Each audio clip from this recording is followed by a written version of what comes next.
Hello, and welcome to Detour. I'm Jorge Joss. We're standing at the center of Fisherman's Wharf. Millions of people come here each year, but they rarely see the side of the wharf I'm about to show you. And they never get to meet the people who gave the place its name. For the next hour, you and I will walk through the Fisherman's Wharf. You should be standing on the corner of Jefferson and Taylor, underneath a 32-foot Fisherman's Wharf sign that's shaped like a ship's wheel. That sign's been here since 1966, which means it's practically a baby on this side of the wharf. You're probably staring up at the sign with the parking lot behind you. That's perfect. I'm going to guide you through a secret passageway that will take us to the docks.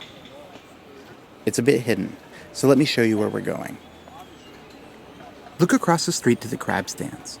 See the burgundy awning at the corner? Guardino's?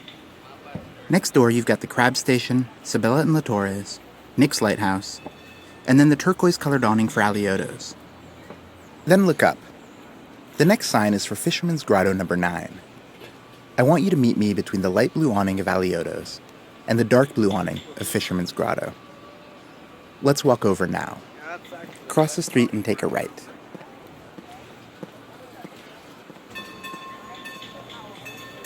As you walk past these crab stands, you'll notice they're hawking Dungeness crab. That's sort of the wharf's thing.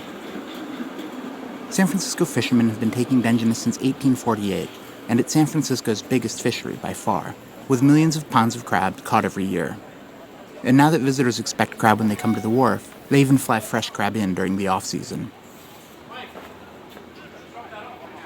Okay, start looking to your left. Once you're standing between Fisherman's Grotto number 9 and Alioto's, look for 2 glass doors that say Passageway to the Boats. They're next to a blue sign that says Public Access to the Bay. When you find those doors, go on through. The crab stand guys won't care if you need to squeeze past them. Lean up against the railing when you get to the other side. For this part of the detour, I'm going to introduce you to someone who knows this spot a little better. He's been pulling crabs from the bottom of the ocean since 1970. He's a commercial fisherman named Mike Mitchell, but everyone calls him Candy.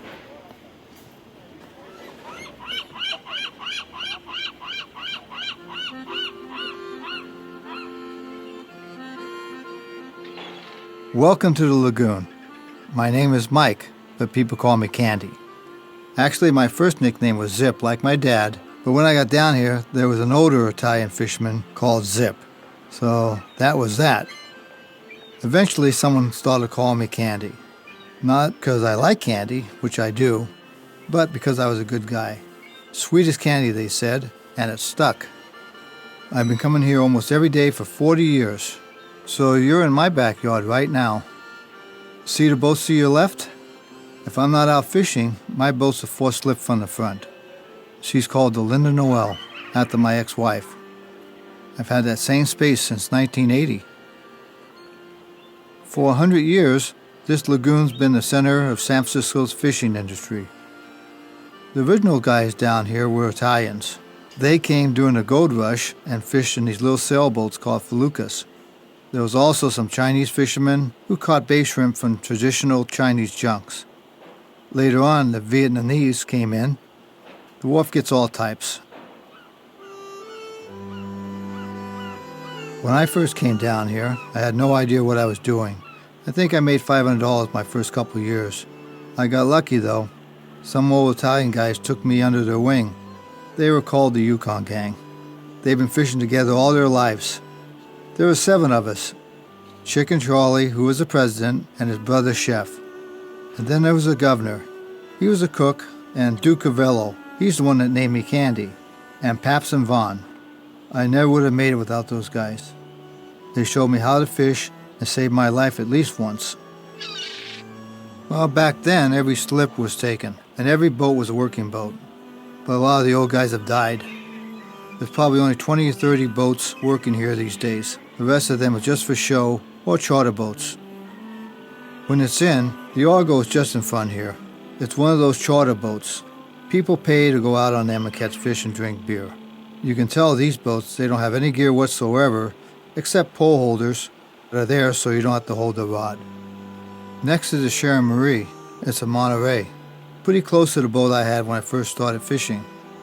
This one was probably built in the late 20s or 30s. It's been down here ever since.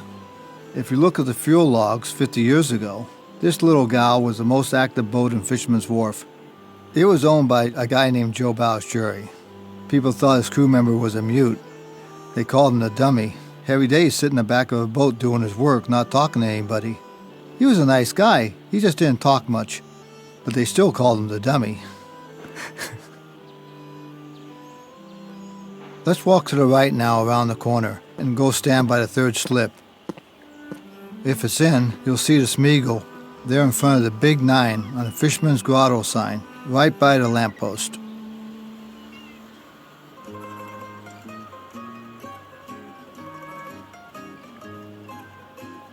The Smeagol should be right here.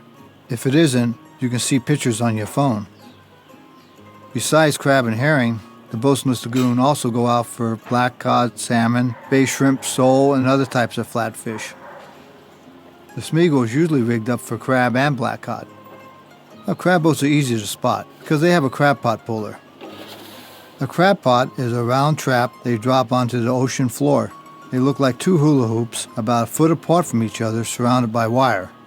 Small fish and crabs can escape, which is good. You don't want those. But full-size crabs get stuck inside. Those pots get heavy, especially when they're filled with crabs, so we pull them up with a hydraulic winch called a crab block. It looks like a little crane. We pull one pot at a time. Normally, there might be 20 or 30 crabs in a pot at the start of a good season. Towards the end of the season, you'd be happy with 2 or 3. The Smeagol catches black cod with hooks, not with a trap. We call it long lining. There's a special puller for that, and you can see it right in front of the mast.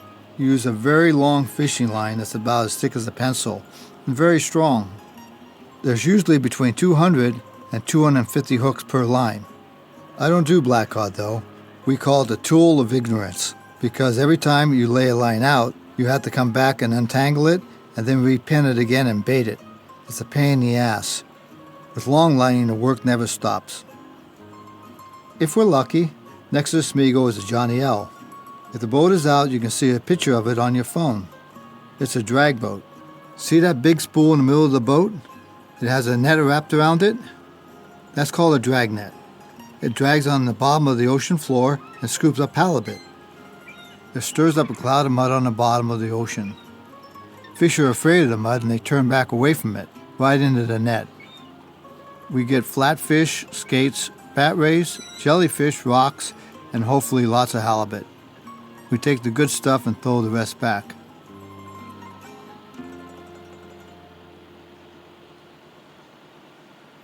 The weirdest thing I ever brought up wasn't a fish. It was a dead body. He had jumped off the bridge 2 days before and I got him in a net. His arms were crossed over his chest and his eyes were closed. And he looked like he had just died. So, lifted him on the boat and covered him up. That was an unusual day.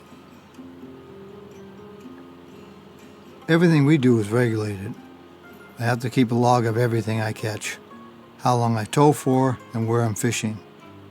Plus, for a couple months of the season, an observer from Fish and Game comes out with me almost every day and keeps track of everything himself. They're nice guys, though. Follow the rules and they don't give you any trouble. Let's start walking towards that brown building up ahead. It's a chapel, actually. Stop by the little walkway leading to it.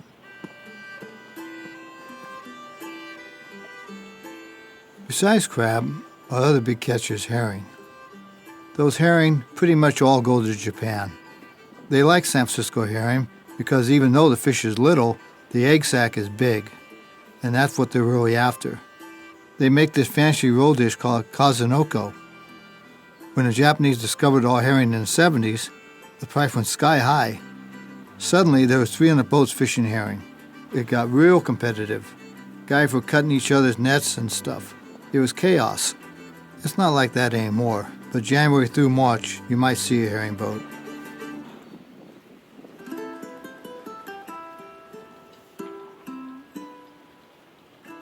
Let's head down this little walkway and go past the chapel. Don't worry, I'll tell you about this place later. I want to show you something else first. Turn left past those parked cars, keeping that big door up there, the green one, on your right. and we're walking to Pier 45.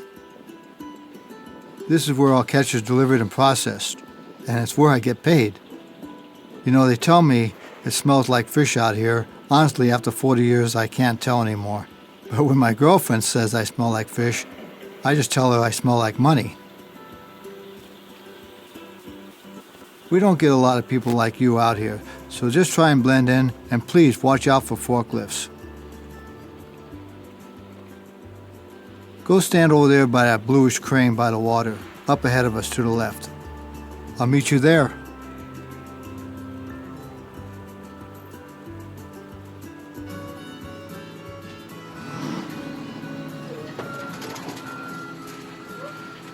Well, everybody out on this pier is in the business of buying, processing, and selling seafood.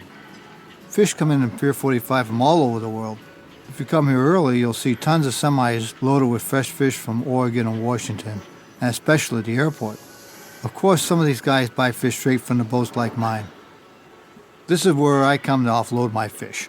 I fish for Flannery, the first wholesaler on the right. So this is the hoist I use.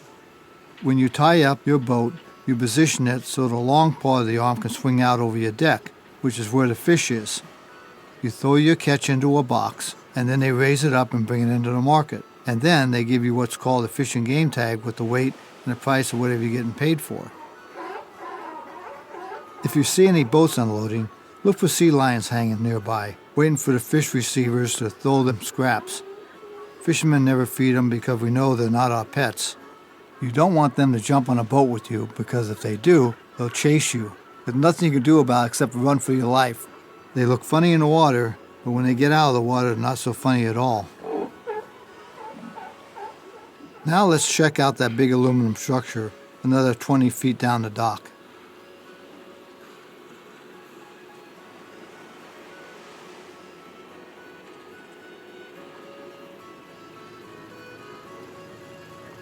This big metal thing is a fish pump.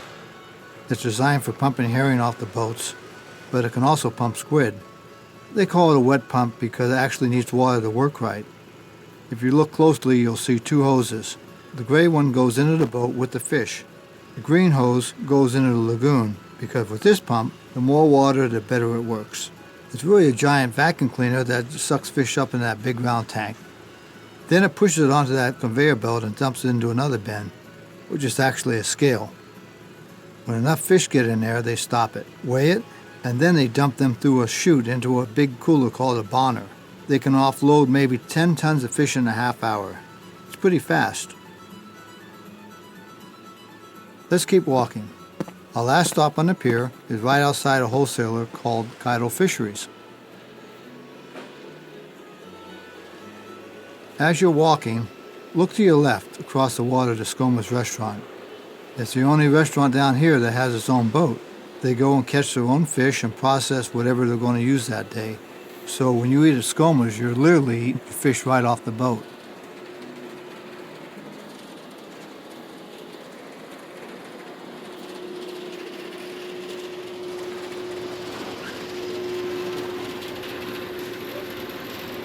Outside of Kaido Fisheries, you might see some big square cages. Those are used for cooking crabs. Crabs are stacked in one by one, so the legs don't break off. Then they lower them into these big square metal tubs, the ones you see against the wall, a little further down. Those are cookers. They'll cook the crabs in boiling water for 20 minutes or so. I tell my girlfriend that they only scream for 5 minutes of that, but I'm just kidding. And then they put them in cold water to stop the cooking. And then they put them in boxes, weigh them up, and ship them out. Now, if you see any crab pots on the pier, don't be afraid to take a closer look. That string you see on top of the trap is a destruction string. It will disintegrate if the trap is lost or abandoned, so whatever goes in there won't get stuck. Let's turn around and head back in the direction that we came from.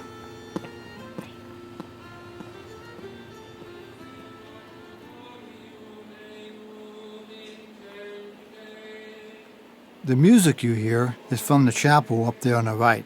You won't hear a mass like this anywhere. This is the last place left in San Francisco doing it this way. The Catholic Church stopped using these traditional masses in the 60s. This is how it was when I was an altar boy. I still remember my Latin. Deum quigam Deum quigam tivitat juventutem meam. If you go on a Sunday, you'll see that the women wear veils and a minister speaks in Latin. It's called the Fishermen's and Seamen's Memorial Chapel, and it's dedicated to the sailors and fishermen that died out here on the bay and ocean. You know, the fog and currents make the Golden Gate Bridge entrance very dangerous. They've documented over 150 major shipwrecks. But that's just big ships. You know, I can't even imagine how many wrecks there are out there of little boats like mine. For big ships, there's a team of people called San Francisco bar pilots. They've been on call nonstop since 1850. They put a guy on every ship coming into San Francisco Bay and out of San Francisco Bay to help that ship get in and out safely. There's nothing like that for small boats, though. We're on our own. And that's another thing the old Italians taught me. You can fool the ocean lots of times, but the ocean only has to fool you once.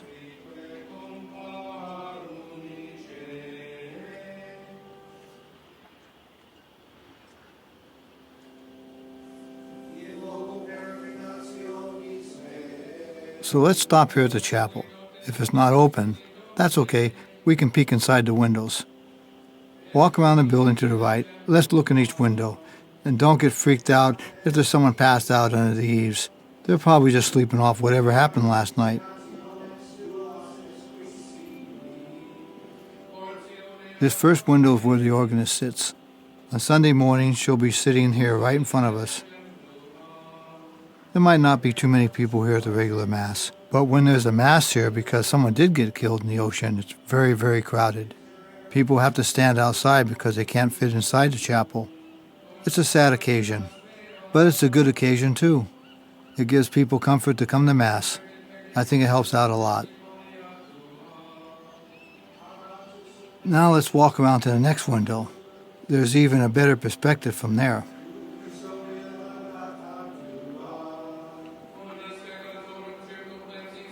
If there's a Mass happening right now, you'd likely be looking directly into the eyes of the priest. The altar is right in front of us. For much of that ceremony, he stands here with his back to the congregation. Let's go to the next window.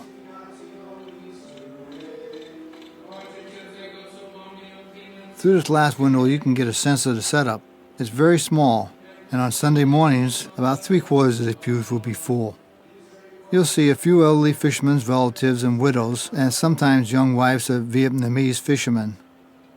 If you look to the right, on the wall near the chapel door, you'll see small plaques with the names of fishermen who've been lost at sea. Unfortunately, there's a lot of them. Those plaques bring back memories of people that I knew that actually did get killed. It's hard because usually you miss that person and remember that person being with them and laughing and talking, fishing next to them, and sometimes you'll see the boat still there, but that person's not on it anymore. And it's a sad thing, but like I said, we accept it. That's the business we're in, and to be a fisherman, you have to learn to accept that. There's no way around it.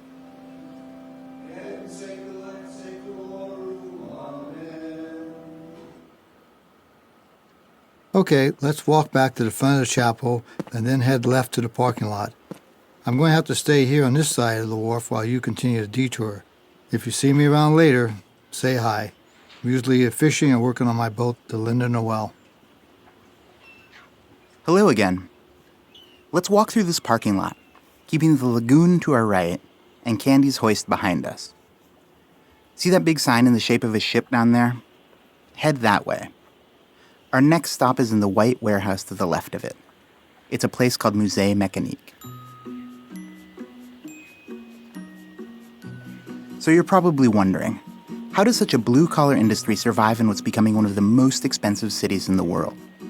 Why is this prime waterfront real estate taken up by fishing boats and not huge luxury yachts? Well, it's by design.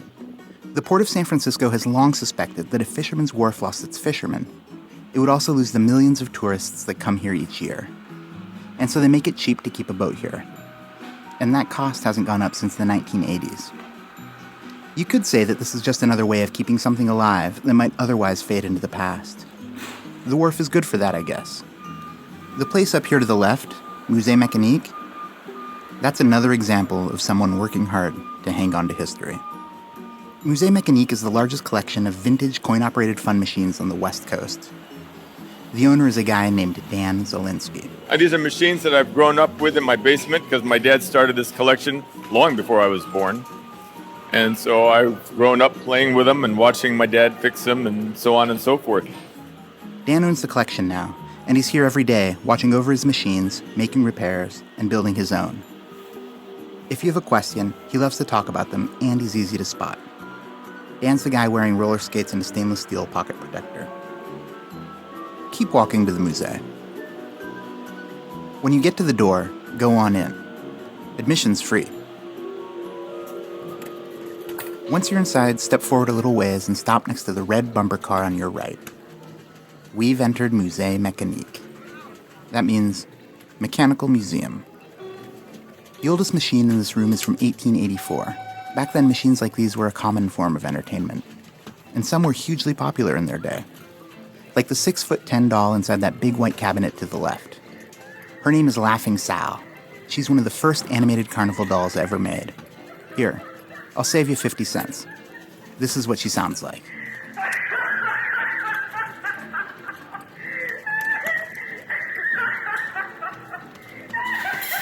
It goes on like that for 3 minutes straight. Imagine you're a 5-year-old hearing this in the 1920s. Maybe it's the only recorded audio you've ever heard. I don't think I'd sleep for weeks. A bit down from Laughing Sal are a couple of change machines.